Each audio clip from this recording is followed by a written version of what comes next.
Hello guys and welcome back to this video. Today we are going to talk about what happened between JFK and Marilyn. Was the first king of Italy replaced in the cradle? And did Salieri kill Mozart? And really bad things dissected one by one. In other words, we are going to talk about the worst rumors about famous people in history.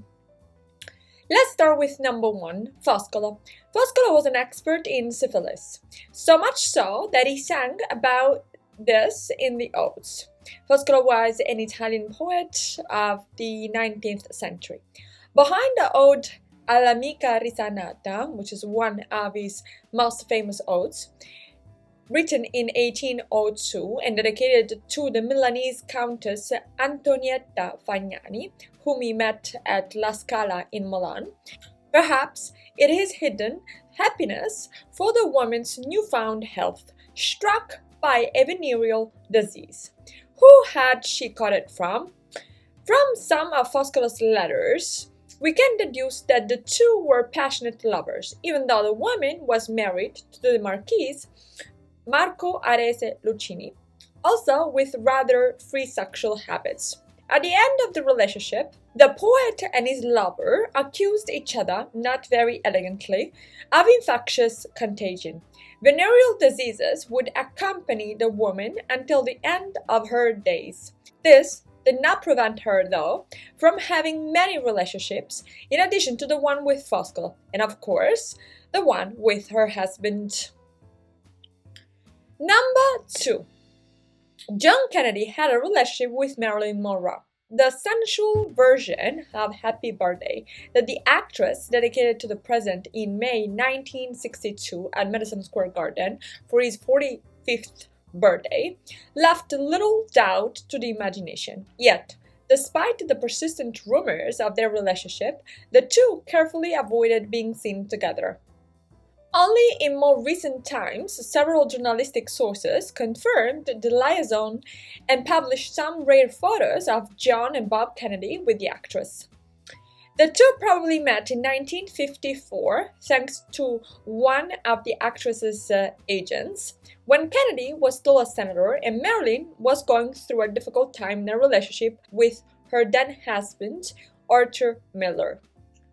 Number 3. Casanova was an illegitimate child. The most famous womanizer in Venice in the 18th century was not the son of the actor Gaetano Casanova, but of the much higher ranking Michele Grimani, one of the most powerful and renowned members among the many Venetian families of the time who were extremely wealthy, who had an affair with such Giovanna, known as Zanetta Farussi or Farusso, who in the end was Giacomo's mother. He himself wrote about it, confirming the rumors circulating about it. One clue to the affair was the choice of the guardian chosen to look after Giacomo until he came of age, while Giovanna and Gaetano were busy with theatrical commitments. And such a guardian was indeed the abbot of Vis, who was Michele's brother. Number 4. Julius Caesar was bisexual. 4 wives and a host of lovers were not enough to save the emperor from the nickname given by Cicero of husband of all wives and wife to all husbands. According to rumors, one of his most assiduous acquaintances was Nicodemus IV Philopater, king of Bithynia, who died in 74 before Christ. Caesar had met him on the occasion of a request of ships, so that the Romans could face the siege of Mytilene. But once the ships were obtained, Caesar entrusted them to his men to return to Bithynia, saying that he had to collect money there. This choice fueled gossip about his relationship with the king and another nickname, Caesar, Queen of Bithynia. It must be remembered, however, that bisexuality was a widespread custom in ancient Rome. But that's not all. Suetonius, the most gossipy historian in Rome, describes Caesar as an extremely vain character. He shaved, dyed his hair, and wore a comb over. Number 5. Victor Emmanuel II replaced in his cradle the one who cast out on the paternity of Victor Emmanuel II, the first king of Italy, was the statesman and gossip lover Massimo d'Azeglio. He spread the rumor that a few days after the king's birth, a nurse absentmindedly knocked over a candle on the cradle, causing a fire that killed the baby and the woman herself. The tragedy took place in Palazzo Pitti, while the new parents, Maria Teresa of Augsburg-Tuscany and Carlo Alberto of Savoy-Carignano, were guests of the Grand Duke of Tuscany. To ensure a lineage to the throne, the dead newborn was supposedly replaced with the son of a couple of butchers who lived nearby. Number 6. Salieri killed Mozart out of envy.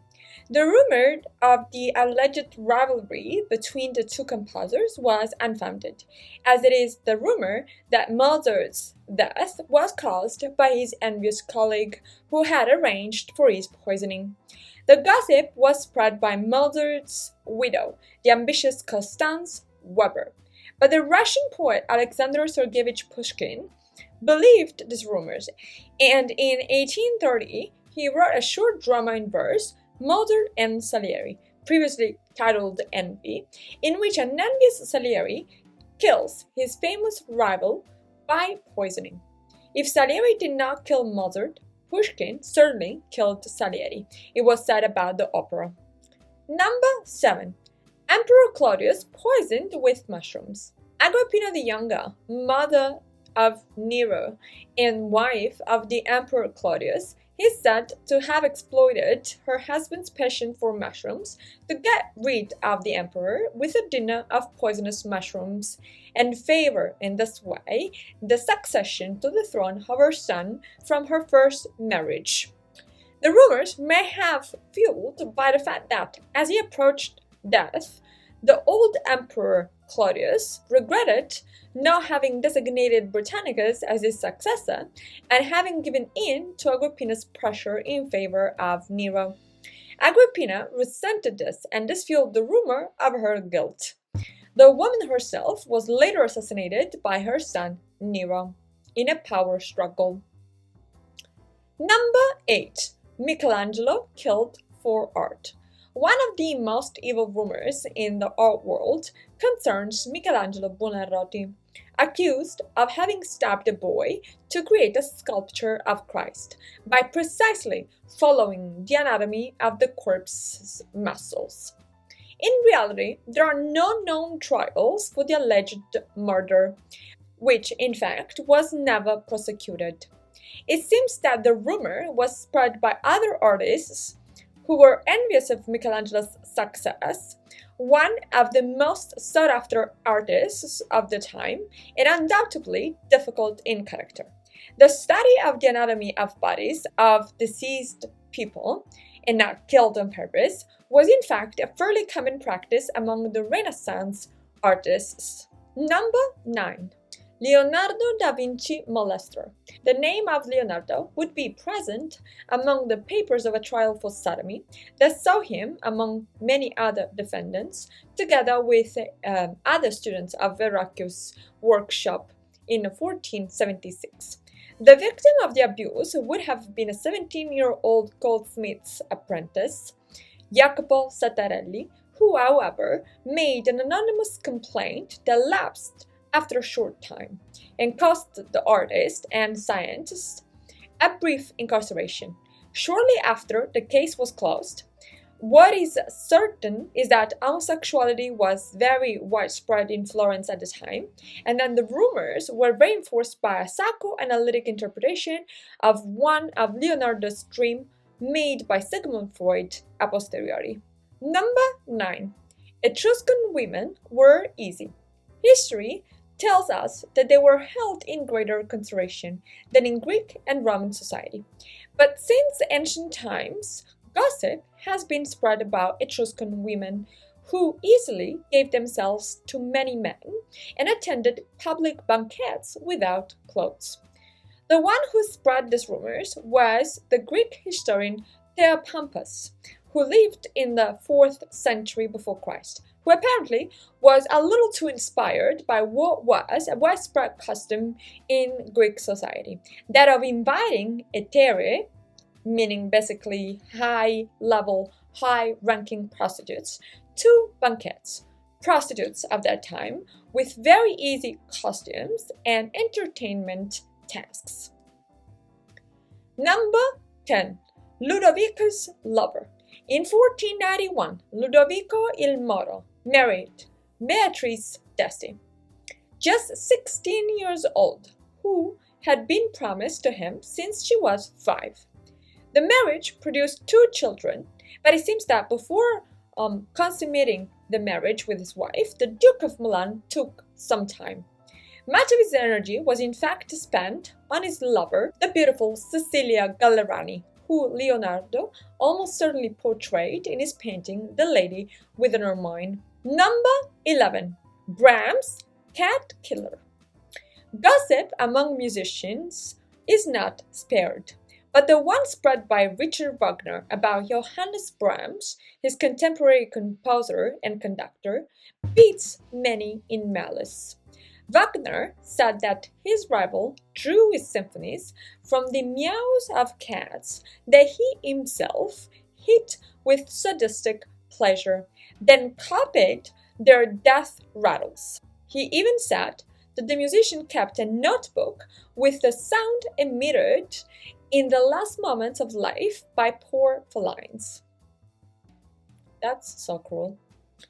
Number 12. The Madman and the Virgin.